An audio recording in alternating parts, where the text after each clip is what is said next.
Well, hello everyone, and welcome to the channel. Leo here, and I hope you guys are all having a pretty good day. Hope you're keeping warm. It's a little bit cold out here today. Now we're supposed to get around 13 tonight. It's going to get really cold. Some of these places up in these little hollers may get down into some single digits. But we have a very unique story today. Have a very unusual story to tell you guys today. Today I am in a place that I'm fairly familiar with, a little place called Pinson, Kentucky.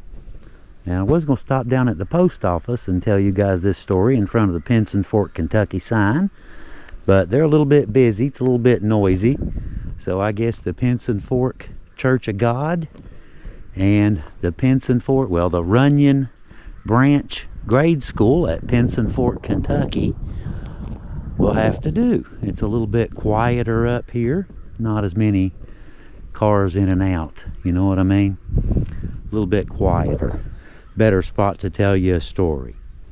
But either way, when you stand here today, and it's kind of ironic that the creek is right over there, but when you stand here today with clean water and a world that rarely worries about diseases in a bucket or a dipper, it's pretty easy to forget how our grandparents actually lived in the early part of the 20th century, especially in places like Pike County here and its tiny hollers like Pinson Fork.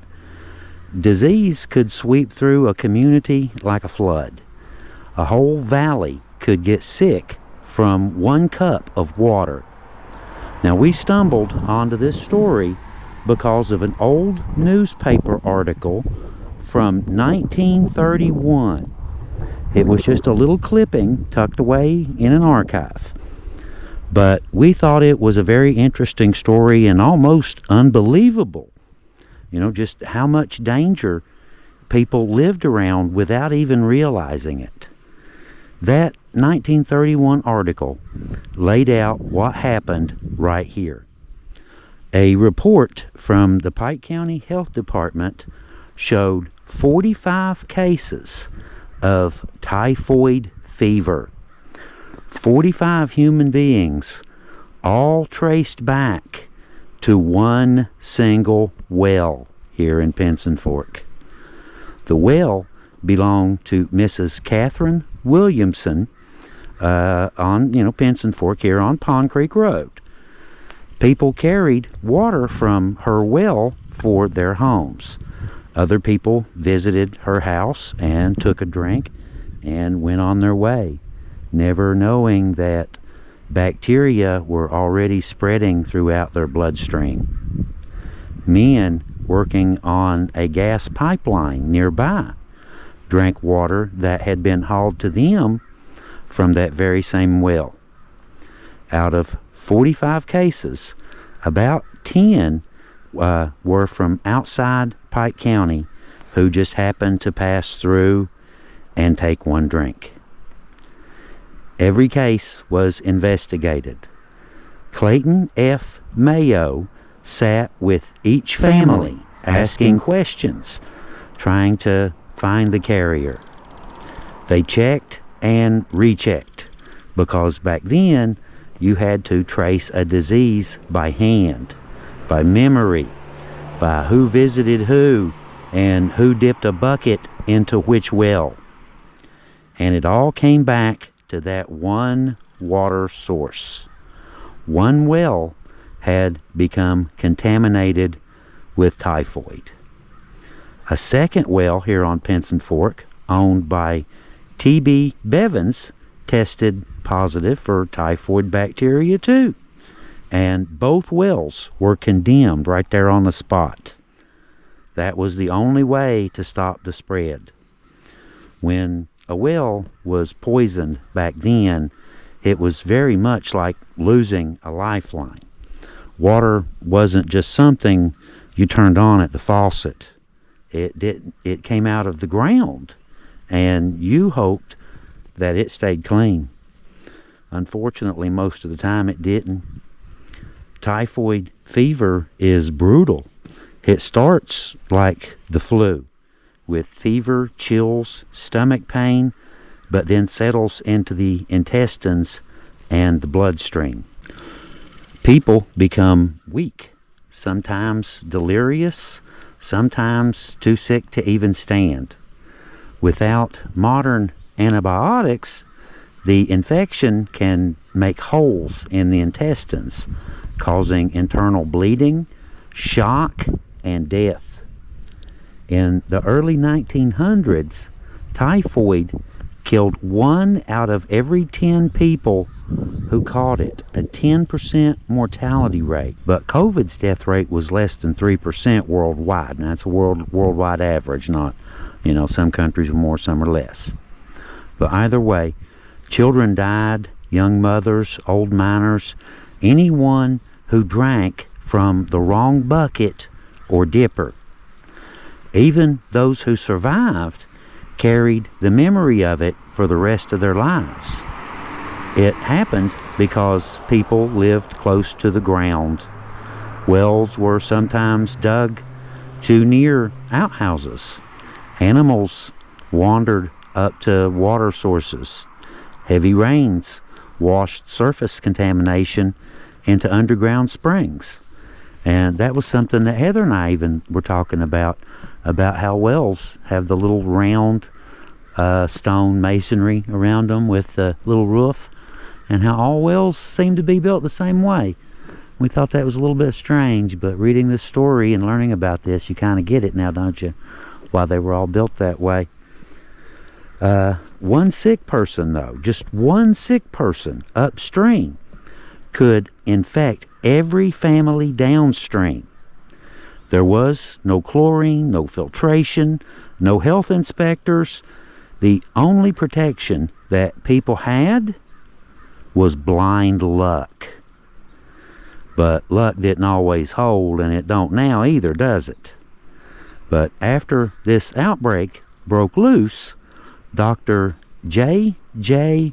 Gherkins ordered local nurses to concentrate on typhoid shots throughout the Pond Creek area and Pinson Fork area here, and among the gas line crews who had been drinking that water.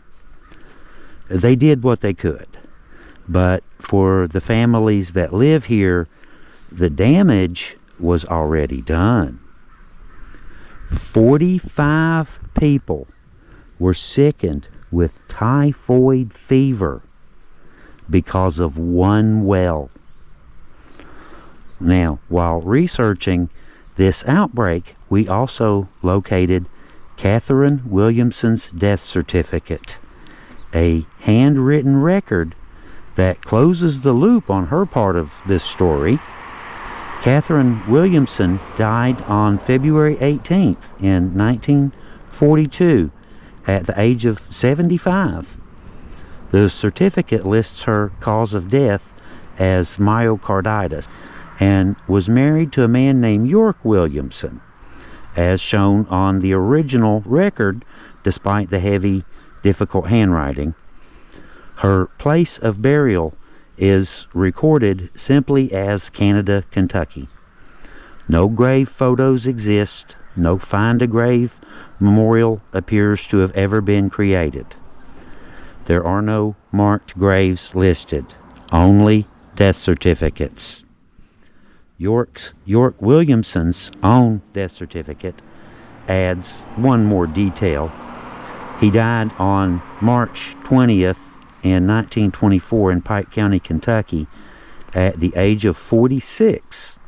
His cause of death is listed as tuberculosis, a disease that lingered for years and also claimed many lives across eastern Kentucky. He was a farmer born right here in Kentucky, and his burial is recorded at the Williamson Cemetery in Krieger, Kentucky, not too far from here.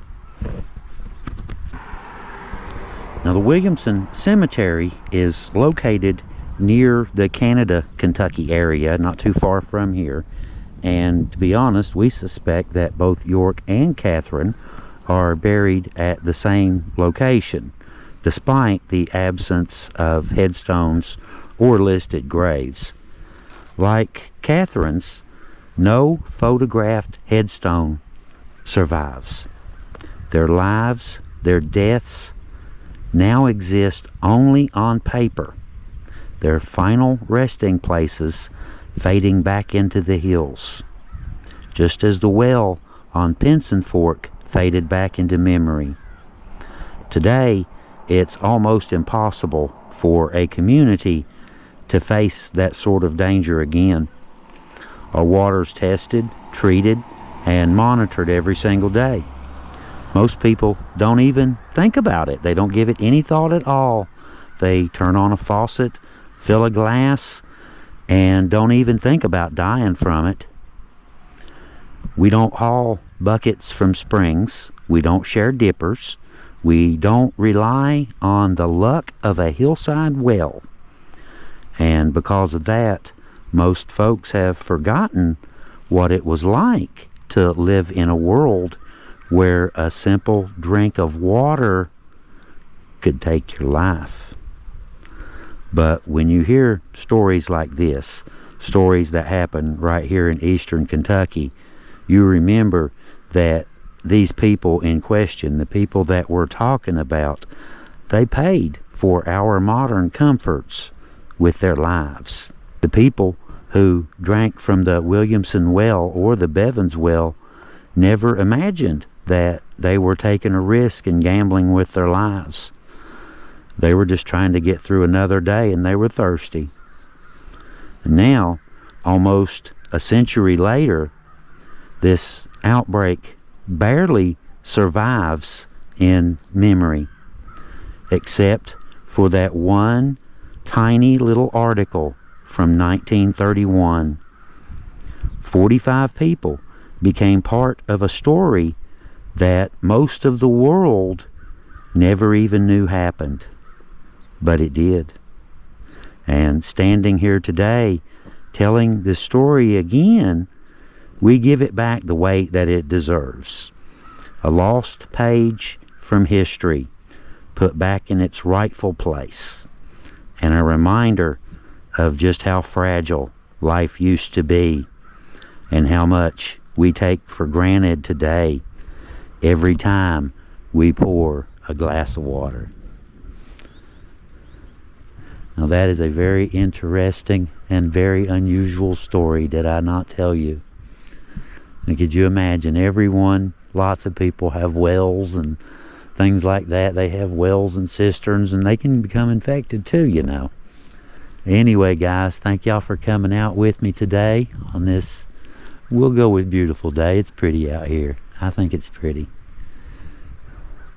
But anyway, from a very cold holler in eastern Kentucky called Pinson Fork, this is Leo with the Hillbilly Files, and we will see you all on the next episode. Y'all have a good day, and Leo out.